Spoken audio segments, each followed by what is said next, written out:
वैशाख मास महात्म में आगे का वृतांत और इस कथा के अंत में आप सुनेंगे श्री सूर्य चालीसा पाठ।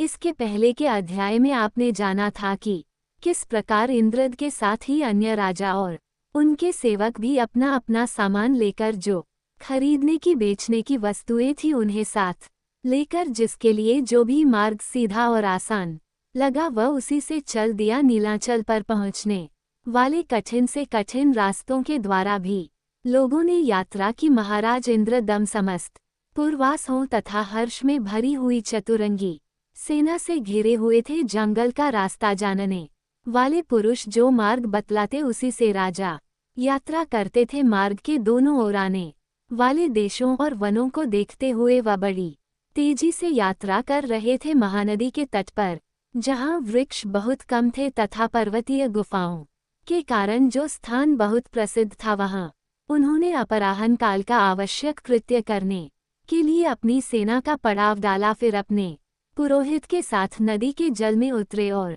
स्नान करके देवताओं का तथा पितरों का तर्पण किया। इसके बाद विधि पूर्वक भगवान विष्णु की पूजा करके नारद जी के साथ बैठकर भोजन किया। जब सूर्य अस्ताचल के शिखर पर पहुँचे तब सायंकाल की उपासना पूरी करके राजा सभा में बैठे। उस समय उन्होंने श्रेष्ठ वैष्णव का चंदन माला और तांबूल से पूजन किया। फिर भगवान के सर्व पापहारी चरित्र का श्रवण करने के लिए सिंहासन पर बैठे हुए मुनिवर नारद जी से राजा ने इस प्रकार कहा, भगवान आप वेद और वेदांग की निधि है, भगवान के प्रिय भक्त हैं। अगर मुझ पर आपकी कृपा हो तो भगवान विष्णु की लीला कथा रूपी सुधा से मेरे मलिन अंतःकरण को शुद्ध कर दीजिए। देवर्ष नारद तथा राजा इंद्रद्युम्न में इस प्रकार की बात चल ही रही थी कि द्वारपाल ने पास आकर सूचना दी, महाराज उत्कल देश के राजा आपके द्वार पर उपस्थित हैं और श्रीमान के चरणारविंद का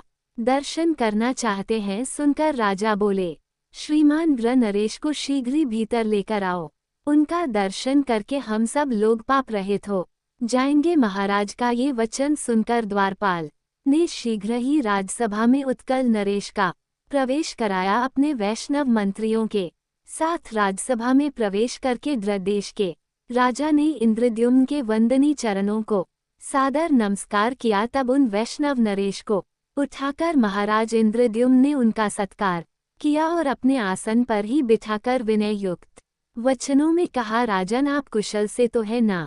उत्कल नरेश नीलांचल शिखर निवासी भगवान माधव तो वहाँ विजय पूर्वक विराज रहे हैं ना? क्या आपकी निर्मल बुद्धि भगवान के चरण अरविंदों में लगती है? समस्त प्राणियों में समान चित्त रखने वाले आपका मन भगवान में अनुरक्त तो है ना? तब उत्कल नरेश ने हाथ जोड़कर नम्रता पूर्वक कहा, स्वामीन आपके चरणों की कृपा से मेरे लिए सब कुछ कुशल मंगल है। दक्षिण समुद्र के तट पर जंगलों से घिरा हुआ नीलाचल विद्यमान है, किंतु वहाँ लोगों का आना जाना नहीं है। भगवान नीलमाधव भी वही है, परंतु इस समय प्रचंड आंधी के कारण उठी हुई अधिक बालू राशिका से वे छिप गए हैं, ऐसी बात सुनी जाती है। इसलिए मेरे राज्य में भी अकाल और मृत्यु का भय बढ़ गया है, किंतु अब आप पधारे हैं तो सब कुछ कुशल ही होगा। उत्कल नरेश के ऐसा कहने पर राजा इंद्रद ने उनका आदर करते उन्हें विदा कर दिया और फिर नारद जी की ओर देखकर बड़े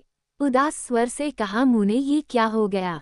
नारद जी बोले, राजन इस विषय में तुम्हें बिल्कुल भी हैरान नहीं होना चाहिए। श्रेष्ठ वैष्णव भाग्यवान होता है, वैष्णव का मनोरथ कभी निष्फल नहीं होता। जगत के आदि कारण और रोग शोक से रहित प्रत्यक्ष शरीर धारण किए हुए भगवान नारायण को तुम अवश्य देखोगे। वे तुम पर ही अनुग्रह करने के लिए इस पृथ्वी पर उतरेंगे। संपूर्ण चराचर जगत भगवान विष्णु के वश में है। सनातन परमात्मा विष्णु किसी के भी वश में नहीं है। वे तो भगवान भक्त वत्सल है, इसलिए केवल भक्ति के वश में रहते हैं। भगवान विष्णु की भक्ति ही धर्म अर्थ काम और मोक्ष रूपी चारों पुरुषार्थ की जड़ है। वह भक्ति ही भगवान को वश में करने का उपाय है। एक ही भगवान विष्णु अपनी माया से अनेकों रूपों में कई बार प्रकट हुए हैं, इसलिए उन परमात्मा के सिवा और कोई भी सुख का कारण नहीं है। राजन तुम ब्रह्मा जी की संतान परंपरा में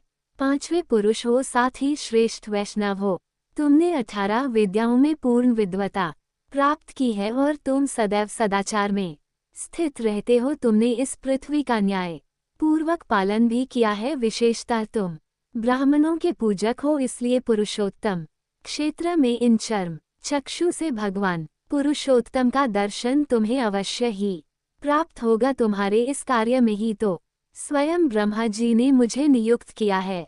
पुरुषोत्तम क्षेत्र में चलने पर वह सब बातें मैं तुम्हें बताऊंगा। इस समय रात का तीसरा पहर चल रहा है। इन सब राजाओं को अपने अपने देर में जाने की आज्ञा दो और राजन तुम भी आराम करो। जयमिनी जी कहते हैं, नारद जी के इस प्रकार आश्वासन देने पर राजा इंद्रद्युम्न ने प्रसन्न होकर जब उत्तम बुद्धि से विचार किया तब अपने परिश्रम को सफल माना और सभासदों को विदा करके मुनि का हाथ अपने हाथ में लेकर अंतःपुर में प्रवेश किया। फिर विधिपूर्वक उनकी पूजा करके उन्हें पलंग पर सुलाया और उन्हीं के साथ बातचीत करके शेष रात्रि बिता दी। इसके बाद निर्मल प्रभात होने पर नित्य कर्म पूरा करके उन्होंने जगन्नाथ जी का पूजन किया।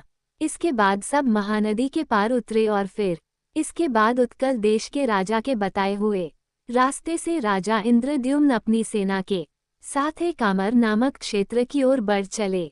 वहां से कुछ दूर आगे जाने पर रास्ते में गंधर्व नाम की नदी मिली जो बड़ी तेजी से बह रही थी। उसको पार करके आगे बढ़ने पर शंख आदि वाद्यों की आवाज सुनाई पड़ी। तब राजा ने नारद जी से पूछा, महामुनि यह शब्द कहाँ हो रहा है? सुनकर नारद जी बोले, राजन ये अत्यंत दुर्लभ क्षेत्र है जिसे भगवान विष्णु ने गुप्त कर रखा है। तुम भाग्यवान में श्रेष्ठ हो, इसलिए तुम्हारे सौभाग्य से जितेंद्रिय पुरोहित ने किसी प्रकार जाकर भगवान का दर्शन किया है। यहाँ से 3 योजन पर नीलगिरी विद्यमान है और यह भगवान गौरीपति का एकाम वन नामक क्षेत्र है जो अब अधिक दूर नहीं है। एक समय भगवान शिव ने लोकों के आदरण अनादि पुरुषोत्तम का इस प्रकार स्तवन किया कि हे नारायण, हे परमधाम, हे परमात्मा, हे परात्पर, हे सच्चिदानंदमय वैभव से युक्त निरंजन परमेश्वर, आपको मेरा नमस्कार है। आप संसार के कारण हैं और गुणों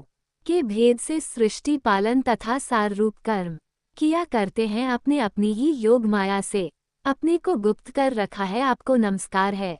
आप ना भीतर हैं ना बाहर, साथ ही बाहर भी हैं और भीतर भी हैं, दूर होते हुए भी अत्यंत पास हैं, भारी हल्के स्थिर, अत्यंत सूक्ष्म और अतिशय स्थूल भी आप ही हैं। आपको नमस्कार है जिनके कटाक्ष विलास से कोटि कोटि ब्रह्मा और अगणित रुद्र उत्पन्न होते हैं। उन काला अपमा श्री हरि को नमस्कार है जिनके एक एक रोम में अनेकानेक ब्रह्मांड का समुदाय भरा हुआ है और जिनका शरीर माप जोख के बाहर है। उन विश्वरूप भगवान को नमस्कार है। त्रिपुरासुर का दाह करने वाले भगवान शंकर ने जब इस प्रकार स्तुति की तब शंख चक्र गदा धारण करने वाले वनमाला विभूषित हार कुंडल क्यूर और मुकुट आदि से सुशोभित कृपा निधान भगवान गरुड़ वाहन विष्णु ने शिव जी से कहा, दक्षिण समुद्र के किनारे नीलाचल से विभूषित जो 10 योजन विस्तृत क्षेत्र चित्रोदा नदी से लेकर समुद्र तक फैला हुआ है, उसके उत्तर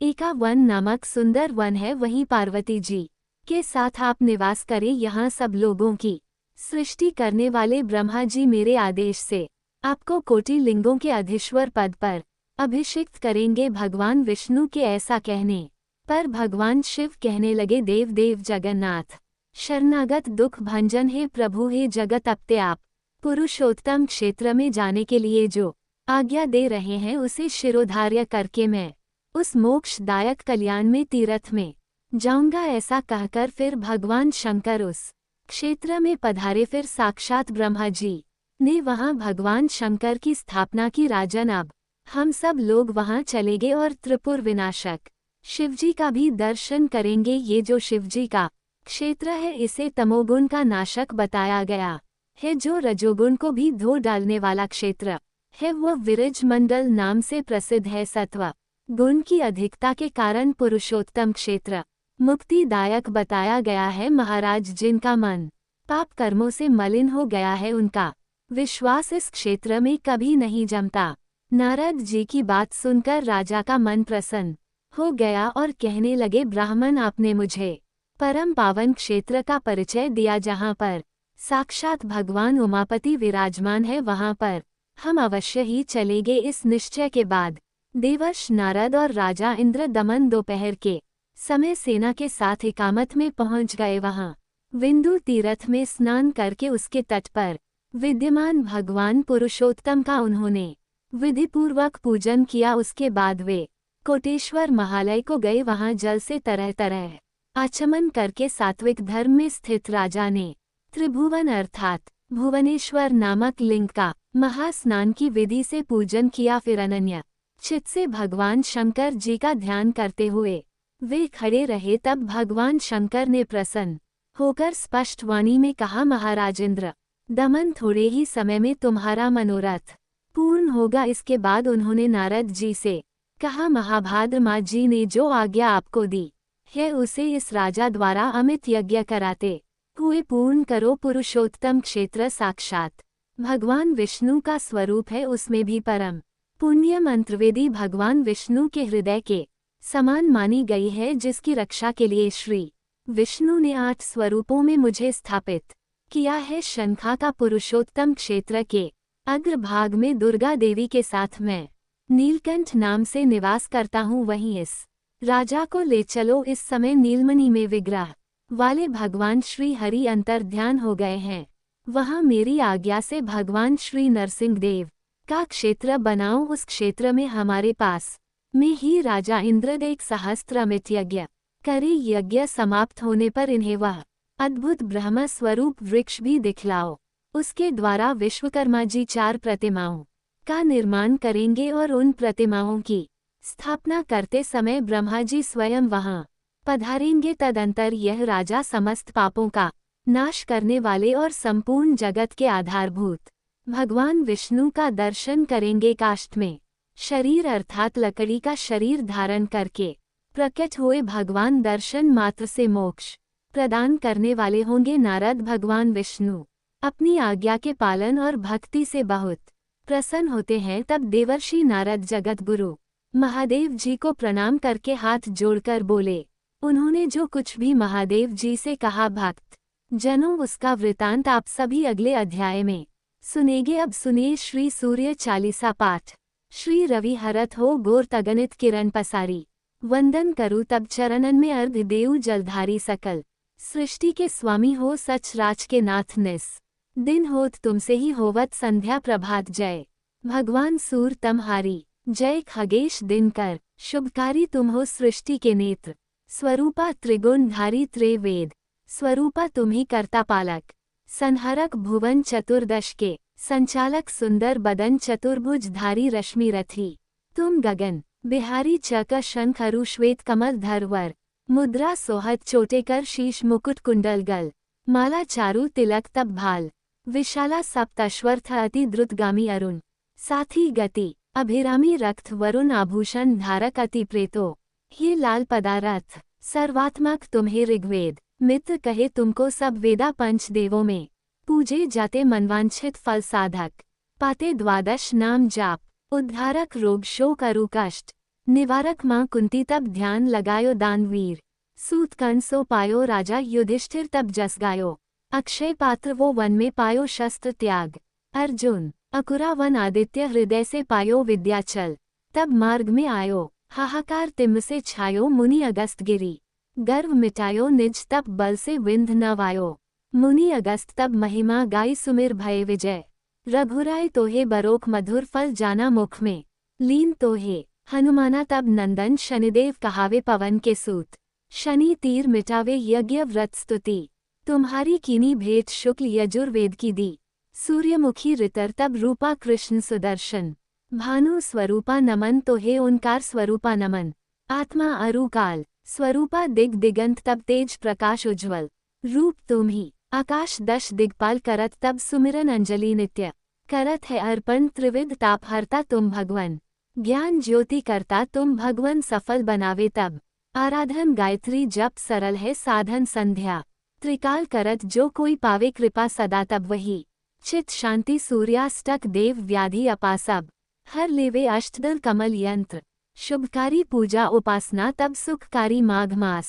शुद्ध सप्तमी पावन आरंभ हो तब शुभ व्रत पालन भानु सप्तमी। मंगलकारी भक्ति दयानी दोषणहारी रविवासर। जो तुमको ध्यावे पूधिक दुख वैभव पावे पाप रूपी पर्वत के विनाशी व्रज रूप तुम हो। अविनाशी राहुआन तब ग्रास बनावे ग्रहण। सोरता को लग जावे धर्म दान तब करते हैं साधक। मित्ते व तब कृपा कीज दीर्घायु बलबू। बद्धि दीजे सूर्य उपासना कर नित ध्यावे। कुष्ठ रोग से मुक्ति पावे दक्षिण दिशा। तोरी गति जावे दक्षिणायन वही कहलावे। उत्तर मार्गी तोरो रथ होवे उत्तरायण तब वो कहलावे। मना वचन कर्म हो पावन संयम करता। भली आराधन भरत दास चिंतन करत घर दिन करतब। ध्यान रखियो कृपा इस भक्त पे तुम्हारी। सूर्य भगवान ओम जय सूर। भगवान जय हो दिनक। भगवान जगत के नेत्र स्वरूपा तुम हो। त्रिगुण स्वरूपा धर्त सभी तब ध्यान ओम जय सर। भगवान सारथी ऋण है प्रभु तुम श्वेत कमल धारी तुम चार भुजाधारी। अश्व है साथ तुम्हारे कोटि किरण पसारे तुम हो देव महान ओम जय सुर।